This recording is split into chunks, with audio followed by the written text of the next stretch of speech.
기도하고 시작하죠. 성부와 성자와 성령의 이름으로. 아멘. 성부와 성자와 성령의 이름으로. 아멘. 잘 지내셨죠? 오늘 여기 도표 받으신 대로 이 도표를 갖다 보시면서 하세요.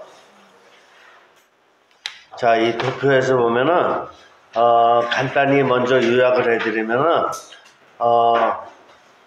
맨 왼쪽에 1451년 첫 이주 콜럼버스부터 나오는데, 거기에서부터 한 1800년대까지 이때가 한 350년대요. 350년 그때는 초창기이기 때문에 인디언과의 관계라든가 영국과의 관계, 이 문제가 있는 거고, 그 다음에 1800년부터 1865년까지 65년 동안은 서부개척, 그래갖고 서부개척의 서부로 다 이제 이동하는 기간이죠.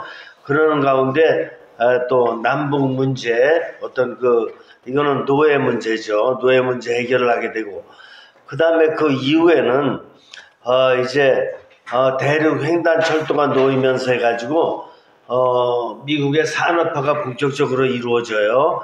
그래서 산업화가 이루어진과 동시에 국제적인 문제, 1차 세계대전, 2차 세계대전에 관계되는 이게 이제 현대사다, 이렇게 볼 수가 있겠어요. 자, 그러면 오늘은 72쪽 노예 문제부터 보겠어요. 노예 문제 굉장히 중요한데, 그러면 이 세상에는 노예 문제가 언제부터 생겼느냐, 이 기원을 찾아보기가 어려워요. 그런데 일단 역사가들의 어떤 증명으로 보면은, 여러분들 4대 문명 발생인지 알죠? 그래서 이집트의 나일강 문명, 메소포타미아의 문명, 그 다음에 중국의 황하 문명, 그 다음에 인도의 인더스강, 겐지스강 문명, 이렇게 있는데, 그 4대 문명이 발생한 지역에 노예 제도가 있었다는 게 드러나요. 그러니까 기원전 3, 4천 년 경우에는 벌써 문명이 발달하기 시작했고, 문명이 발달하면서 또 노예 문제가 있었다라고 볼 수가 있고, 우리나라는 언제서부터 노예 제도가 있었냐 하면은, 우리나라는 언제였을 것 같아요? 고조선 시대부터예요. 그러니까 기원전 2333년이 고조선 시대 이제 출발을 하게 되는데, 그러니까 우리나라 역사 초창기부터 해서 벌써 노예 제도가 있었음이 이렇게 드러나요. 그러니까 노예 제도의 역사가 굉장히 길은 거예요. 어떻게 참 이렇게 인간이 세상에 태어나서 노예로서 지낼 수 있을까? 참 마음 아픈 문제가 아닐 거예요. 그런데 약간 노예 제도가 있었고, 미국에도 노예 제도가 이제 생기게 돼요. 자, 72점. 자유의 땅 신대륙에서 근세사의 가장 익명 높은 노예 제도가, 그것도 200년 이상이나 계속되었다는 것은 분명 역사의 아이러니가 아닐 수 없다. 왜 200년 이상이냐 하면은, 남북 전쟁이 에브라임 링컨에 의해서 이제 전쟁이 승리로 다 끝나면서 1865년에 노예 제도가 이제 근절되는 거죠. 링컨이 이기면서. 그러니까 그 전에 언제부터 시작하냐? 1450년부터 시작되는 것. 그 역사가 여기 도표를 보면 1450년에 콜럼버스가 이주하거든요. 그러니까 바로는 아니었더라도 하여간 1500년부터는 이제 노예 제도가 시작돼요. 유럽에서 온 사람들에 의해서. 그러니까 1500년대부터 시작해가지고 1865년까지, 그러니까 250년 동안 노예 제도가 있었음을 알 수가 있어요. 이해가 되시죠? 비록 이제 공식적으로 노예 제도가 철폐되긴 했지만, 여기서 비롯된 인종 간의 갈등은 여전히 남아있으며 언제 터질지 모르는 시한폭탄처럼 미국의 앞날에 어두운 그림자를 드리우고 있다. 자, 그 다음에 72쪽의 맨 아랫줄, 처음에는 흑인이 아닌 백인 노예들이 이 문제를 어느 정도 해결해 줄 수 있었다. 노예하면 보통 흑인 노예를 생각하지만 개척 초기에는 백인 노예들이 흑인 못지않게 많았다. 이 백인 노예가 누구예요? 유럽에서 나중에 올라온 사람, 나중에 건너온 사람. 이 사람들은 다 노예로 전락하는 거예요.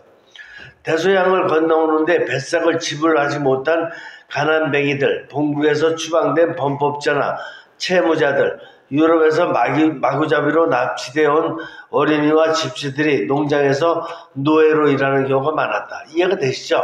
네. 자, 그 다음에 73쪽 중간 정도, 아프리카 흑인들이 최초로 신대륙에 건너온 것은 1619년이라고 한다. 1619년. 그러니까 언제쯤에요? 콜럼버스가 미국 도착한 게 1450년이니까 1450년에서 1619년이면 한 150년 지난 다음이죠. 그때부터 흑인 노예들이 있게 되는 거예요. 네덜란드 선적의 범선 한 척이 그의 20명의 검둥이들을 싣고 제임스타운에 들어왔던 것이다. 그 이후로도 가끔 노예선들이 들어왔지만 당시만 해도 백인 노동자가 흔했으므로 흑인 노예는 상당 기간 동안 극소수에 불과했다. 그렇죠. 처음에는 백인 노예가 많았어요. 그 다음에 한 장 넘기세요. 74쪽 밑에서 네 번째 줄.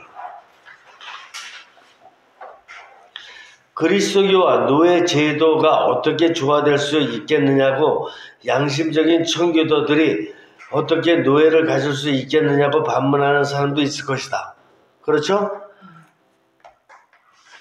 미국으로 건너간 사람은 누구예요? 청교도들 아니야? 청교도도 다 영국의 신자들이니까 뭐야? 그리스도교 아니야?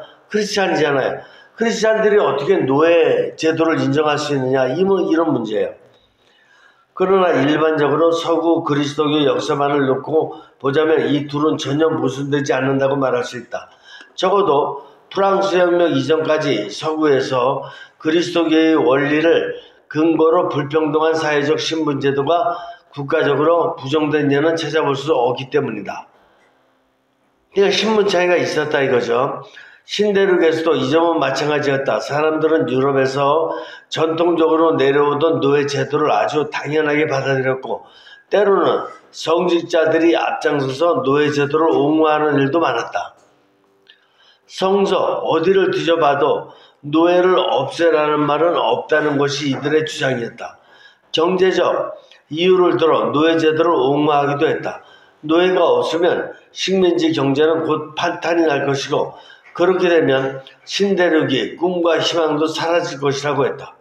노예는 주인이 돈을 주고 산 재산이기 때문에 어떻게 다루고 처분하던 주인의 자유라고 말하는 사람도 있었고 나아가 흑인들은 인종적으로 미개한 종족이므로 개화된 백인의 지혜를 받는 것이 당연하다는 논리를 펴는 사람도 있었다. 이게 선진화된 당시 유럽 사람들의 사고 방식이에요. 맞습니까? 인간도 아니죠. 인간에 대한 이해를 못했죠. 이런 걸 갖고 이중구조라고 그러는 거예요. 이중구조의 아주 그것도 극단적인 이기주의. 인간이 잘못되면 바로 이렇게까지도 생각할 수 있는 거예요.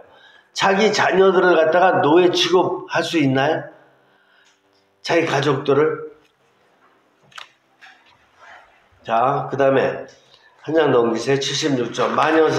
마녀사냥. 이거는 뭐냐면은 종교적인 문제인데 제 얘기만 들으세요. 청교도인들이 처음에 이제 미국으로 건너왔을 적에는 열심히 신앙생활을 했어요. 살기가 어려우니까 어쨌든 간에 하나님께 의지하면서. 그런데 일정하게 시간이 좀 지나가지고 어느 정도 한 70년 되니까, 그러니까 원 제너레이션이 30년으로 놓고 봤을 적에 이제 세컨 제너레이션, 그러니까 두 세대 정도가 지났어요. 두 세대 정도가 지나고 나니까 이제 신앙심은 희미해지고 그냥 어떻게 해서라도 금권 만능, 그러니까 땅 많이 차지하고 금 많이 차지하고 돈 많이 벌고 이것만 관심이 많았던 거야. 이렇게 되다 보니까 성직자들이 보니까 교회 오는 신자들이 없거든요. 그래서 살기가 어렵거든. 그러니까 바로 이제 잘못된 정책을 피게 되는데, 그래서 이렇게 신앙생활 열심히 하지 않는 사람, 이런 사람들을 갖다가 마녀로 다 몰아가지고, 그래가지고 막 혹독하게 막 그냥 형벌을 준다든가 아니면은 막 폭력을 가한다든가 이런 일이 벌어지는데, 그 당시에 거기에 대가를 치렀던 사람들이 아주 나이 먹은 여자들이었어요. 그래서 늙은 이렇게 부인들이 많이 마녀 사냥의 희생양으로 다 당하게 되는데, 이런 아주 안타까운 일이 신앙 안에서 있었던 일이고, 그 다음에 한 장 넘기세요. 대각선 운동은 뭐냐 하면은, 그러니까 이제 신앙인들이 제대로 잘 이렇게 열심히 신앙생활을 하지 않으니까 이제 뭐를 갖다 얘기했냐면은, 신앙인들이 다 대각성을 해야 된다. 그래갖고 이때 생긴 게 뭐냐면은 순회 부흥회예요. 부흥대회. 우리나라에도 뭐 성령 부흥대 뭐 이런 부흥대회가 많았잖아요. 보면 이게 미국에서 들어온 거예요. 그러니까 부흥대회를 하겠다 그러면서 미국 전역을 갖다가 그 목사 몇 명이 돌아다니면서 막 그냥 부흥대회를 한다 그러는데, 이 부흥대회의 성격이 차분하고 인격적이고 그 다음에 이런 합리적인 이런 성격을 띠면 모르는데, 아주 참회, 회개, 그러니까 심지어는 어떤 걸 얘기하냐면은 지옥 얘기하면 다들 그 힘들어 하잖아요. 막 불구덩이 속에 들어가고 막 그냥 그 뱀이 우글우글 거리는 데서, 그런데 들어가서 심판을 받을 거라는 이런 잘못된 교리를 갖다가 얘기하고 그래가면서 사람을 변화시키려고 하는데, 그러다 보니까 자기 부족함을 안 느끼는 인간이 어디 있어요? 부족함을. 그러니까 막 땅을 치고 통곡하고 자기가 완전히 죄인이라고 이렇게 잘못 생각하고 그래가면서 한동안에 이런 회심 운동이 되게 미국 전역을 휩쓸었던 거예요. 이런 것들이 우리나라에도 들어와 가지고 우리나라에서 신앙생활을 건강하게 이끌지 못하고 아주 그냥 다 죄인 취급해가면서 막 이런 경향이 많았어요. 여러분들도 옛날에 그 가톨릭도 이런 잘못된 점이 있었는데, 옛날에 예비자 교리 배우고 그럴 적에 막 지옥불 막 이런 거 같은 거 막 그냥 이렇게 모조지에다 그려놓고 막 이렇게 강의했던 거, 이런 거 기억날지 모르겠어요. 이런 것들이 다 잘못된 교리들이에요. 하느님이 그렇게 엄하고 막 지옥벌 막 그냥 막 뱀이 우글우글 거리는데 거기다 갖다 인간을 갖다가 막 쳐놓고 막 이러는 게 아니라고요. 근데 다 잘못된 교리를 갖다가 이렇게 퍼뜨리고 이렇게 했던 것이 당시 미국에서 있었던 대각성 운동이라 그래서 이렇게 됐는데, 이런 것들이 나중에 미국에 무슨 운동으로 바뀌냐면은 신비주의적인 종교 현상으로 바뀌어가지고, 여러분들 몰몬교라든가 막 이렇게 잘못된 종교들이 있어요. 그래서 미국에서도 힘들어가지고 아주 그냥 저쪽으로 쫓겨날 정도로 다 막 그런 종교 현상들이 생기고 그러는데, 우리나라에도 그런 거 있잖아요. 뭐 몇 년도에 뭐 종말이 온다 그러면서 거짓말하고 그러면서 다들 막 돈 갖다가 내라 막 이렇게 재물 다 갖다가 바쳐라 이러면서 잘못된 그 종교 지도자들, 이런 종교 지도자들이 우리나라에도 지금 현재도 또 있고 불과 얼마 전까지만 해도 많이 있었어요. 이런 것들이 다 심판에 대한 얘기를 한다든가 지옥벌에 대한 얘기를 한다든가 이런 것들이 다 거짓된 종교 내용이라는 걸 갖다가 잘 이해할 수 있어야 돼요. 종교는 어느 다른 가르침보다도 인격적이어야 되고 더 나아가서 인격을 넘어서 정말 영적인 걸 가르칠 수 있어야 되는데 이런 혼란스러운 신비주의적인 이런 그 거짓된 현상을 얘기하는 것들은 다 잘못됐어요. 하늘의 십자가가 100개 나타나도 여러분들은 그런 걸 믿으면 안 돼요. 이런 것 같은 것들이 다 사람을 현혹시키고 속이는 이런 잘못된 거라는 걸 갖다가 깨달아야 된다. 이렇게 볼 수 있어요. 이해가 되십니까?